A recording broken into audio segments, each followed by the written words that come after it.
Hello and welcome to the Easy English Podcast. I'm James, and this is your sanctuary, your training ground, to not just learn English, but to live it. To feel it becoming a natural part of your thoughts. If you've ever struggled to find the words to talk about your own life, your own day, this episode is your key. Today, we're unlocking a powerful secret.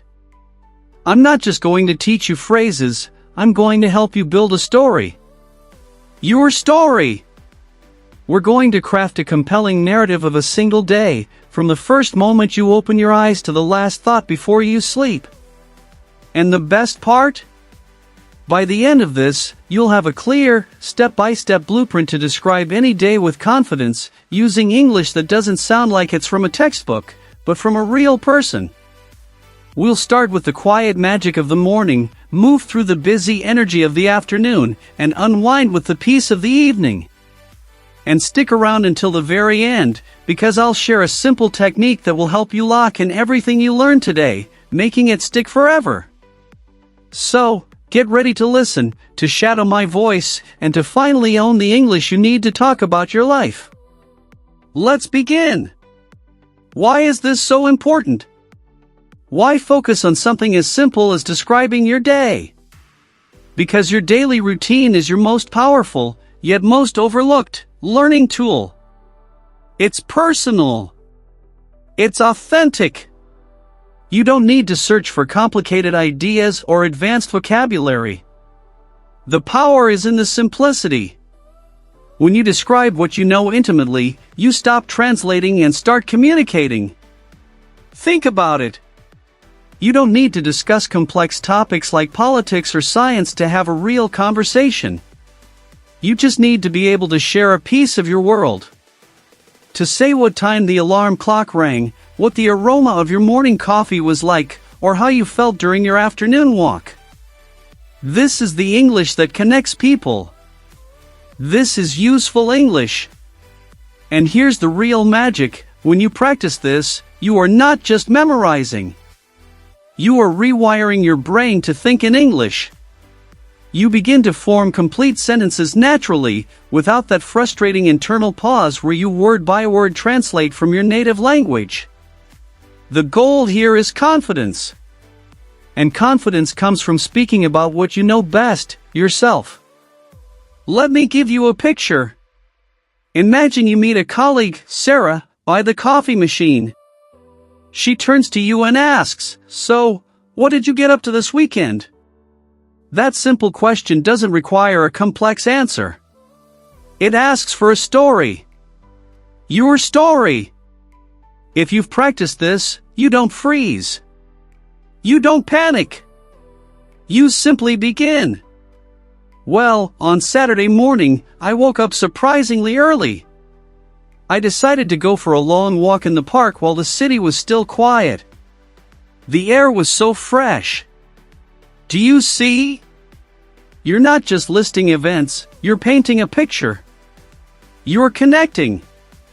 And you can start building this skill right now, today, even if you're completely alone. The key is to begin with the foundational blocks. The simple, powerful questions that unlock your personal narrative. What time did my eyes open this morning?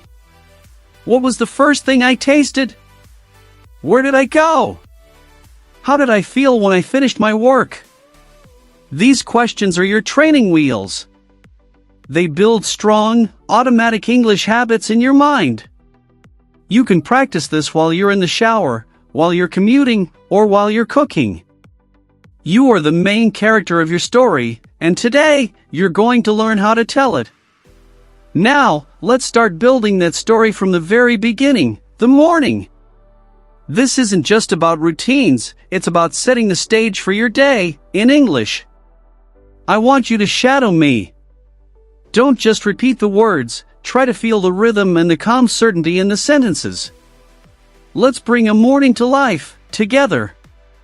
Repeat after me. I usually wake up around 7 o'clock.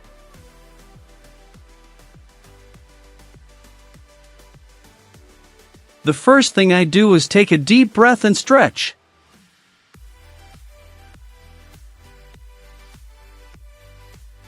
I slowly get out of bed and head to the kitchen. The silence in the morning is my favorite part of the day.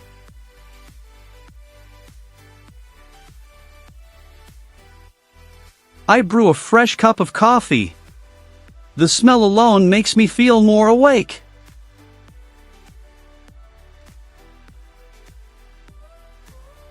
Excellent! You're not just learning words, you're creating a sensory experience. That's how you make English stick. Now, let's add a little more detail to our morning scene.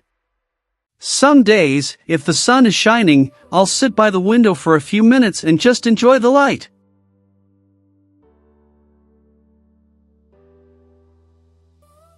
I try to avoid checking my phone immediately. It helps my mind stay clear.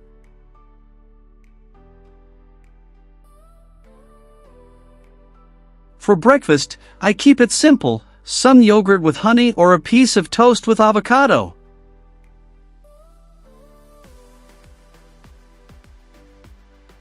Feel how these sentences are starting to form a narrative? You're doing brilliantly! Now, let's tie it all together into a short, shadowable story about a specific morning. This is where it all comes to life. Are you ready? Let's weave those sentences into a story. Imagine this was my yesterday. Listen to the flow, and then, just like before, I'll give you space to shadow me, to make this story your own. Let's begin. This morning, my alarm went off at 7:05. I remember because I reached over and snoozed it just once.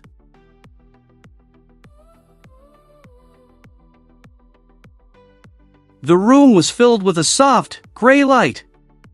I lay there for a moment, just listening to the quiet hum of the city waking up outside.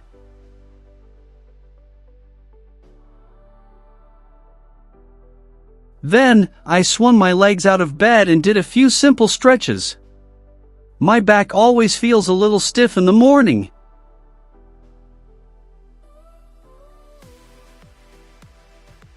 In the kitchen, I prepared my morning coffee. I love the sound of the coffee maker bubbling and gurgling. It's a promise of a good day.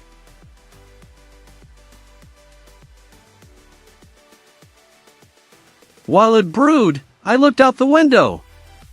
I saw my neighbor, Mr. Peterson, walking his little dog, Max. He waved, and I waved back.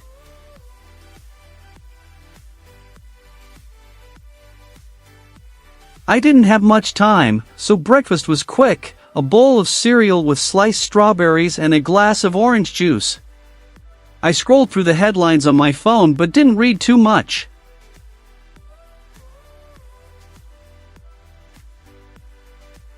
After my shower, I got dressed. I chose a light blue shirt and dark trousers. I had an online meeting at 10, so I wanted to look at least a little professional from the waist up.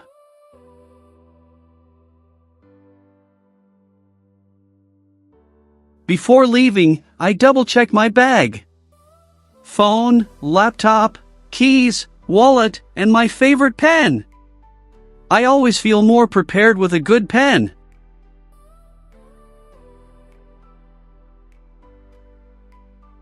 I locked the door behind me and took a deep breath. The morning air was cool and fresh. I was ready for the day.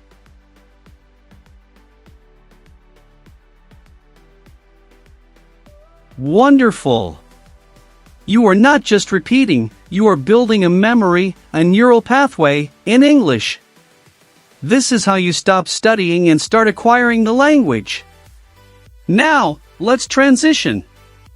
The morning has set the tone, but the day is full of activity. The afternoon often brings a different kind of energy. It's when we're deep in our work, our studies, or our projects. And it's a goldmine for new vocabulary and situations. But before we dive into the afternoon, I want you to pause for just a second. Think about your own morning. What one small, specific detail was different today? Maybe the taste of your toothpaste or the color of the sky. hold that one detail in your mind. That specific detail is what will make your English description come alive and sound truly authentic. That specific detail, that little memory, is what transforms a list of tasks into a story. And now, as the morning melts into the afternoon, our story gains momentum. This is often the busiest part of the day, full of interactions, tasks, and, if we listen for it, opportunities to practice our English. The afternoon can feel like a whirlwind, but within that whirlwind are patterns. Recognizing these patterns gives you the vocabulary you need to describe them.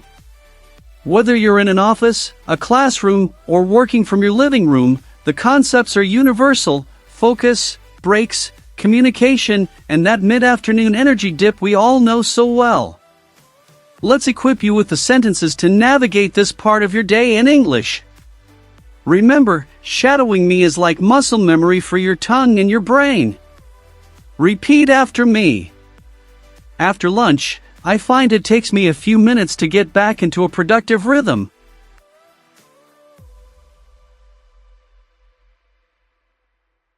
I prioritize my tasks for the afternoon, tackling the most important one first.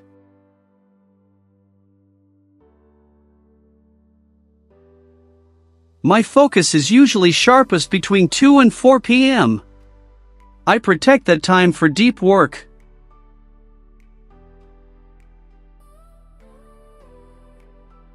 Around 3:30, I almost always hit a small wall. That's my signal to take a proper break.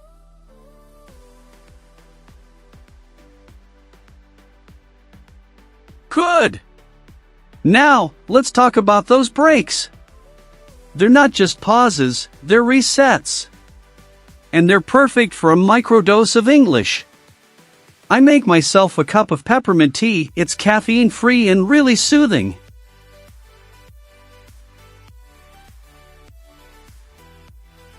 If the weather is nice, I step onto my balcony for 5 minutes just to feel the sun on my face.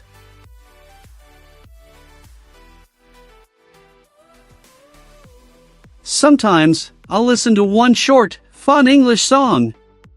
It keeps the language feeling fresh and enjoyable, not like study.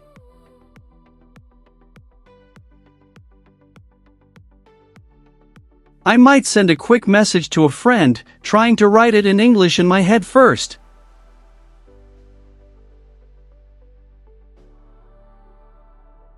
Feel that? You're not just describing a break, you're describing a strategy. You're learning to articulate your internal state and your actions, which is a huge leap in language fluency.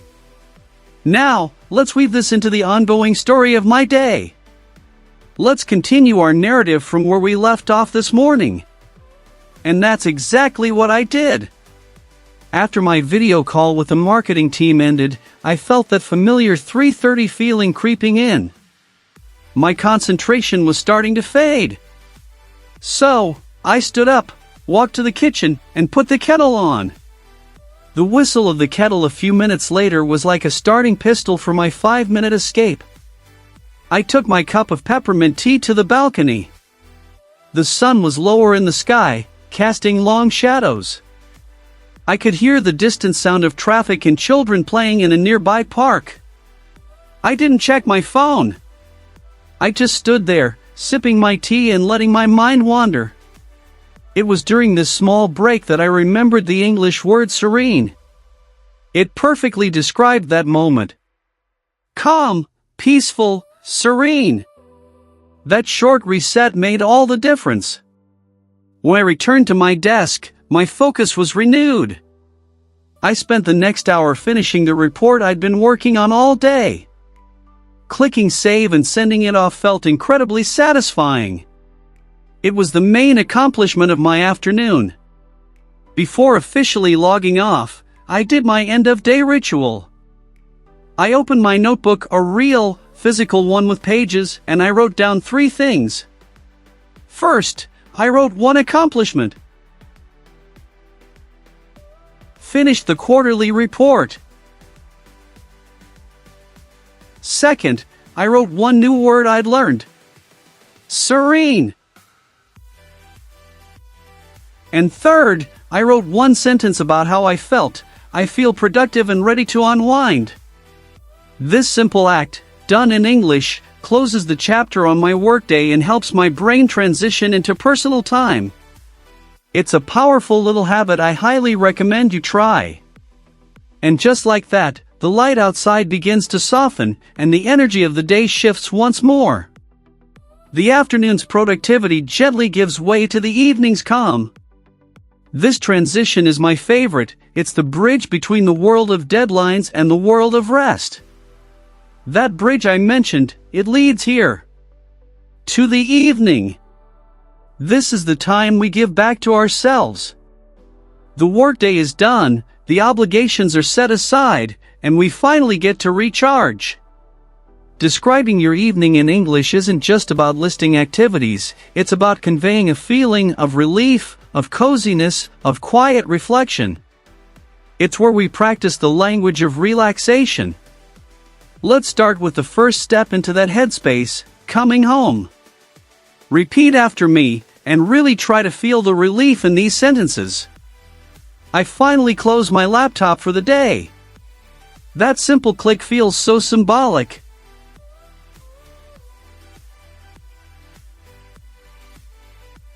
I get home around 6, and the first thing I do is take off my shoes. It's a signal to my body that the work is over.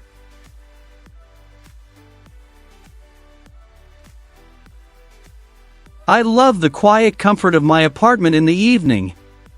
It feels like a sanctuary.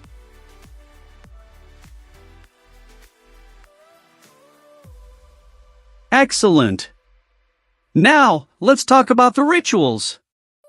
This is where we can really paint a picture with our words. The choices we make here define our night. For dinner, I don't like to rush. I find cooking to be a creative way to unwind.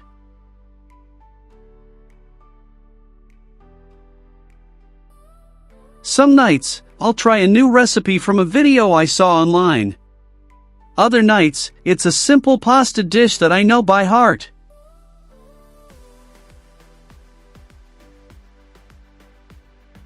I always eat at the table, not on the sofa. I put on some soft jazz or ambient music in the background.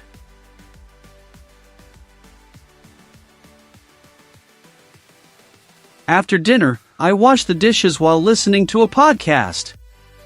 It turns a chore into a pleasant moment.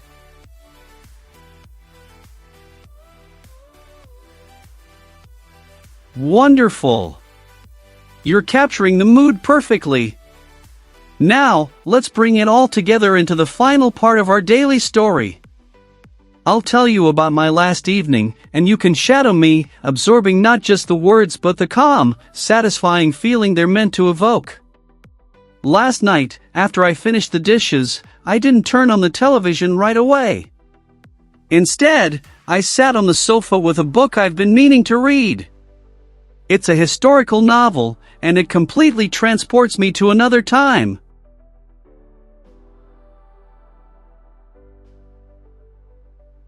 Around 9:30, I started my bedtime routine.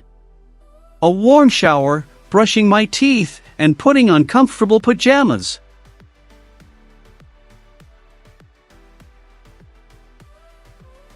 I try to avoid bright screens at this hour.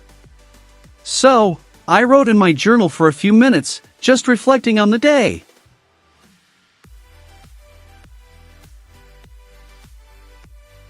Before turning off the light, I read one more chapter. My eyes were getting heavy, and the words were starting to blur. It was the perfect time to sleep.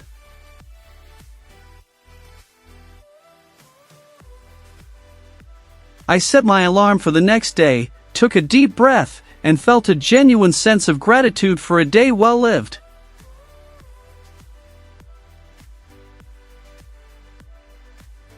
Beautiful! You've just narrated a complete day, from dawn to dusk, in clear, compelling English. You have all the pieces. But how do you make sure they stick? How do you turn this practice into a permanent part of your skill set? That's the final piece of the puzzle I promised you at the very beginning. That final sense of gratitude is the perfect note to end on. But how do we make sure this isn't just a one-time exercise? How do we make this new way of thinking in English stick? I called it a blueprint at the start, and now I'm going to give you the master key. It's deceptively simple. I call it the 5-minute daily diary. This isn't about writing a novel, it's about consistency. It's about creating a non-negotiable, tiny habit that compounds over time, like interest in a savings account for your fluency. Here's how it works. Every evening, just before you start your wind-down routine, I want you to take 5 minutes, that's all, just 5 minutes, and do one of two things. Option 1, speak. Open the voice memo app on your phone and just talk. Describe your day in English, using the structures and feeling words we practiced. Don't script it. Just let it flow. It doesn't matter if you pause, if you make mistakes, or if you have to search for a word for a second. What matters is that you are forming the thoughts in English in real time. You are becoming the narrator of your own life. Option 2, write. Keep a small, simple notebook by your bed. Write 3 to 5 sentences about your day. Not a list, but a mini story. For example, today was challenging because of a big meeting, but I felt relieved and proud when it was over. Later, I enjoyed my walk in the park during my break. The air was cool and it helped me clear my head. I'm looking forward to a quiet evening now. The magic of this technique isn't just the daily practice. It's the review. This is the crucial step most people skip. On Sunday evening, take just 5 more minutes to read your past week's entries or listen to your voice memos. You will be absolutely astonished at your own progress. You'll see your sentences becoming more fluid, your vocabulary richer, you'll notice fewer hesitations, and your confidence will soar. This weekly review proves to your brain that you are improving, which is the most powerful motivator there is. This is the secret to turning today's lesson into a lifelong, unshakable skill. You've done incredible work today. You've listened, you've shadowed, you've built a complete narrative for a day in English. You are no longer just a student of English, you are a storyteller in your own life. And that is the power you now hold. You have the complete framework, you have the practical vocabulary, and most importantly, you have the simple, powerful technique to make it all stick. Remember, fluency isn't built in a single day, it's constructed day by day, one 5-minute diary entry at a time. Each small effort accumulates into something extraordinary. You've taken a huge step today by staying until the end and actively participating. You've shadowed a complete story and learned how to structure your own narrative in English. This active practice is what separates successful language learners from those who remain stuck. I am genuinely proud of the effort and dedication you've shown throughout this episode. Keep this positive momentum going in your learning journey. Trust this process completely, be kind to yourself on the days when it feels challenging, and remember to celebrate your progress, no matter how small it may seem. Every sentence you form, every new word you use confidently, is a victory worth recognizing. Now, if this episode has truly helped you, if you feel that spark of confidence, if you've gained new insights, or if you're excited to begin your 5-minute diary practice, I want to ask for your support in building our learning community. First, please hit that subscribe button and turn on notifications. By subscribing, you're not just following a channel, you're joining a community dedicated to growth. You'll get notified when we release new content that continues to build on what you learned today. Second, if you found value in this lesson, please give this video a thumbs up. This simple action helps the YouTube algorithm understand that this is valuable content that should be shared with other dedicated English learners like yourself. And finally, here's our special mission for those who made it to the very end. In the comments below, I want you to write one complete sentence about your day using at least one feeling word we practiced. For example, today I felt accomplished after finishing my work, or this evening I'm feeling completely relaxed. Let me know you are here building your skills until the very last moment. Let's create a living library of our stories right here in the comments. This has been the Easy English Podcast. I'm James, and it has been an absolute privilege to guide you through this journey today. Keep listening, keep speaking your truth in English, and never, ever stop believing in your incredible ability to master this language. I believe in you, and I can't wait to hear about your progress. Bye for now.